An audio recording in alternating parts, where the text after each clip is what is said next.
Okay. नमस्कार दादा. नमस्कार दादा. नमस्कार दादा, आपले हे जे शेड बंद पडलेले शेड दिसत आहे मला, मी इंजेक्शन मारायला आलो असता तर हे शेड तुम्ही परत बंद पडलेला व्यवसाय परत चालू करायचा आहे. तर हे गाई म्हशींच्या गव्हाणी वगैरे दिसत आहे, इधर दिखाव जरा.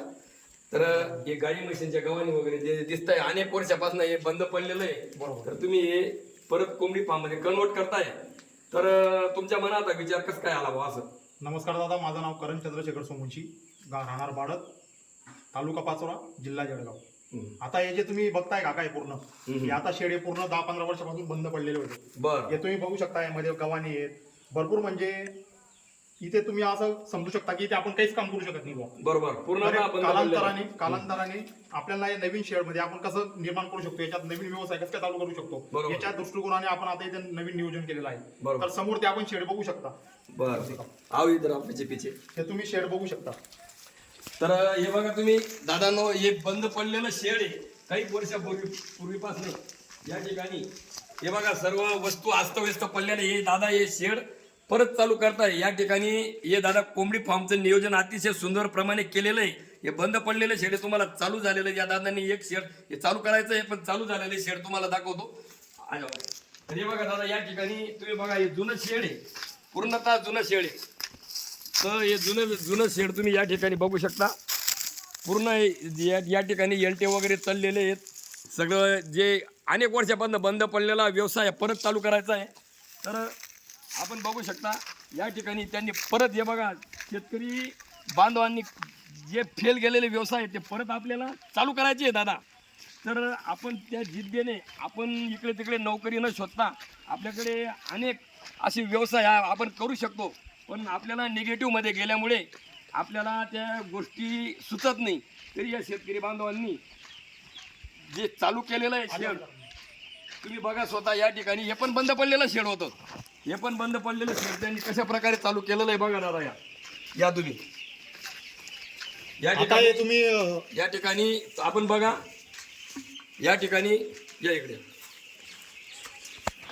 या ठिकाणी आपण बघा एक पोल्ट्री फार्म त्यांनी बंद पडलेल्या या शेडमध्ये चालू केलेला आहे त्यांनी. दादा, तुम्हाला हे नवीन कन्वर्ट करण्यामध्ये किती खर्च आला असं? आता खर्च तर काही नाही काका. आता व्यवसायामध्ये थोडंफार आपल्याला काहीतरी भांडवल टाकाल तर आपल्याला त्याच्यामधून काही निघेल. बरोबर. व्यवसायाचा करायचा राहिला म्हणजे तुम्ही दादांना आता समजू नका की ते तुम्ही टाकलंय म्हणून ते आता भविष्यात आपल्याला समजू शकता. आपण ही माझी आता दुसरी बॅच आहे. पहिली बॅच मी टाकली. आता समजा माझं म्हणजे पेशाने माझं शिक्षण आहे बी फार्मसी. तर आपण बाहेर बघू शकतो की अनेक नोकऱ्या अशा आहेत की बुवा मुलं 12-12 घंटे काम करताय पण त्यांना तसा मोबदला भेटत नाही. बरोबर. 300-400 रुपयाने ते रोज कामाला जात आहे. बरोबर. आता जर आपण बघू शकलो इथे मन आपल्याच व्यवसायात कधी मन टाकायचं शिकवलं असं नाही. मी सल्ला नाही द्यायचे तुम्हाला. तुमच्या पद्धतीने तुम्हाला नोकरी करायची असेल तर बिंदास नोकरी करू शकता. काही काहींना भांडवलाची म्हणजे कमतरता असते. बरोबर. तर तुमच्याकडे जर काहीतरी तुम्हाला जिद्दीने व चिकाटीने काहीतरी करायचं असलं तर थोडंफार भांडवल टाकून आता एक शेड बघू शकतो तुम्ही. आधी जे शेड बघितलं तुम्ही ते शेड पूर्णपणे बंद पडलेलं होतं. आता हे शेड जे मी डेव्हलप केलेलं आहे हे पण तुम्ही आता नवीन बघू शकता. दादा तिकडे दाखवा बरं.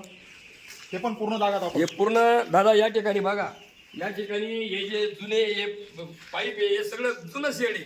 हे जुनं शेड पूर्णपणे त्यांनी चालू केलेलं आहे. दादा, छत्रपती शिवाजी महाराजांनी गेलेलं स्वराज्य परत मिळवलेले, आपल्या राज्यांनी ते परत मिळवलेले. मग आपल्याला लढाई करायची गरज नाही. आपल्याला फक्त आपले बंद पडलेले व्यवसाय परत चालू करायचे. जिद्दीनं उठायचं आहे दादा, माग हटायचं नाही. कारण निगेटिव्हमध्ये गेलेला माणूस पॉझिटिव्हमध्ये येणं हे सहसा राहत नाही. पण जो आला ना, महाराजांनी आपल्याला लढाई करायचं नाही सांगितलेलं आहे. आता सगळं आयतं करून दिलंय. फक्त त्यांचे विचार आपण मनात उतरवून जिद्दीने पेटून उठायचंय. हे बघा, या दादांनी बाळद, आपला पाचोरा तालुका बाळद गाव आहे. बाळद गावचे दादा हे फार्मासिस्ट झाले, बी फार्म. पण त्यांनी बंद पडलेला व्यवसाय विचार करून परत चालू केलेला आहे दादा. या ठिकाणी आयतं शेड होतं, फक्त त्यामध्ये थोडीशी सुधारणा करून त्यांनी परत चालू केलेलं आहे. तुम्ही या ठिकाणी परत एकदा या. हे बघा चालू झालेलं शेड आहे, बंद पडलेला व्यवसाय परत चालू झालाय. व्हिडिओ मोठा होतोय पण सर्व जे तरुण आहेत या तरुणांना हे बघण्यासारखं आहे दादा. या ठिकाणी बघा तुम्ही पूर्ण या ठिकाणी हे पक्षी आहेत, हे कंपनीचे पक्षी टाकलेले आहेत. तरी या ठिकाणी जे आता नियोजन आहे, आधीला जे शेड बघितलं तिथे आपण गव्हाणी बांधलेला दिसतंय तुम्हाला. हो. पोल्ट्री कुक्कुटपालन हा व्यवसाय म्हणजे कसं आहे, जेवढी खेळती हवा राहिली तेवढे पक्षींची वाढ चांगली होते. बरोबर. आता समजा आता हे पूर्ण मी आधी या शेडचे आता पहिल्या नवीन बॅच चालू केलेली आहे. हे नवीन शेड आधी चालू केलं मी. बरोबर. नंतर अजून 2 महिन्यांनी म्हणजे जून मध्ये त्या दुसऱ्या शेडची मी सुरुवात करणार आहे. बरोबर. तर आधी मी या पूर्ण आतल्या ज्या भिंती होत्या म्हणजे तुम्ही गव्हाणी म्हणू शकतो, ते गाई म्हशींसाठी बांधलेल्या होत्या किंवा आपण समजू शकता की गोट फार्म साठी, तर ते पूर्ण फोडलेलं आहे. आणि जेणेकरून हवा कशी खेळती राहील हे मी पूर्ण लक्ष ठेवलेलं आहे. व्हेंटिलेशन चांगलं पाहिजे पक्ष्यांना. बरोबर. काही काही कंपनीवाल्यांनी मला सांगितलं होतं की तुमच्या शेडची हाईट कमी आहे. बरोबर. तर मी असं करून दाखवलं की दुसरे कंपनीवाले आले, म्हणजे असे 2-3 कंपनीवाले इथे गेले. बरोबर. पण एक कंपनीवाले आले आणि त्यांनी मला शेडची हाईट म्हणजे मला पक्षी टाकायला परवानगी दिली. त्यांनी आधीला सांगितलं की आपण सुरुवातीला थोडे कमी पक्षी टाकू. बरोबर. पहिल्या बॅचला माझे होते 2200 पक्षी. म्हणजे साधारणतः हे शेड आहे तुमचं 100 ते 30 फूट. बरोबर. म्हणजे 100 बाय 30. हो. तरी ते 2200 पक्षी झाले. आणि काही सांगितलं होतं की तुमचं व्हेंटिलेशन चांगलं राहणार नाही. बरोबर. तुमचा पक्षी वजन वाढणार नाही. बरोबर. आणि प्रॉपर तुमचं म्हणजे वेट गेन होणार नाही, तुम्हाला मोबदला भेटणार नाही. बरोबर. तर पहिलीच बॅच आपली दादा आपली साईज होती 2400 ते 2450 2500 पर्यंत आपली साईज होती याच शेडमध्ये. बरोबर. आपले मेल कोंबडे होते, ते कोंबडे माझे 4-4 किलो पर्यंत वाढलेले होते या शेडमध्ये. बघा दादा, या ठिकाणी आज माझी दुसरी बॅच सुरुवात झालेली आहे. बरोबर. मागच्या महिन्यात माझी एक बॅच गेलेली आहे. आता 3-4 दिवसापूर्वी पक्षी टाकलेले आहे. बरोबर. कंपनीवाल्यांनी माझ्या 200 पक्षी वाढवून दिलेले आहेत. बरोबर. पूर्ण FCR वगैरे मेंटेन करून मला म्हणजे चांगला मोबदला मिळतोय. बरोबर. असं नाही की पहिल्याच बॅच मध्ये आपला पूर्ण खर्च निघला जाईल. बरोबर. समजा तुम्ही या शेडला मी पूर्ण 1,10,000 रुपये पूर्ण मला खर्च आलेला आहे. बरोबर. पूर्ण म्हणजे भांडे बघितलं तुम्ही 55 भांडे. बरोबर. खाद्याचे बाकीचे ड्रिंकर भरून भांडे पाण्याचे 55 आहेत. काही लहान भांडे, काही चिकगाड आहे. तुम्ही बाजूला पडदा बघू शकता. बरोबर. हा सुप्रीम कंपनीचा पडदा टाकलेला आहे. हो. परत त्यांचा ते रोप सिस्टीम आहे. बरोबर. ऑटोमॅटिक पडद्याची. तर पूर्ण मिळून मला पूर्ण तुम्ही स्वच्छता बघू शकता शेडमध्ये. एकदम नियोजन पद्धत आपण काम केलेलं आहे. चुना वगैरे मारून प्रॉपर व्हेंटिलेशन, बरोबर, स्प्रेइंग सगळं म्हणजे आपण लक्ष दिलेलं पाहिजे. दादा, एवढं शेड जर पक्ष्यांसाठी नवीन बांधायचं राहिलं असतं तर 6 ते 7 लाख रुपये खर्च लागला असता. पण हे जुनं शेड तुम्ही हे करून 1 ते 1.25 लाखामध्ये परत तुम्ही हे शेड चालू केलेलं आहे. काही लोकांनी या ठिकाणी चारा भरण्यासाठी, कुट्टी भरण्यासाठी काही शेडवर लोक यायचे, काही त्यांचे बकऱ्या चारणारे असायचे, ते बांधून जायचे. बरोबर. मी काहीतरी थोडं व्यवसाय करण्या म्हणजे आता शेतीमध्ये आपल्याला आज बघतोय आपण शेतीमालाला भाव नाही. बरोबर. एक जोडधंदा म्हणून आपण पोल्ट्री व्यवसाय, कुक्कुटपालन व्यवसाय एकदम सोप्या पद्धतीने, बरोबर, दिवसातून फक्त तुम्ही 3 तास काम द्यावं.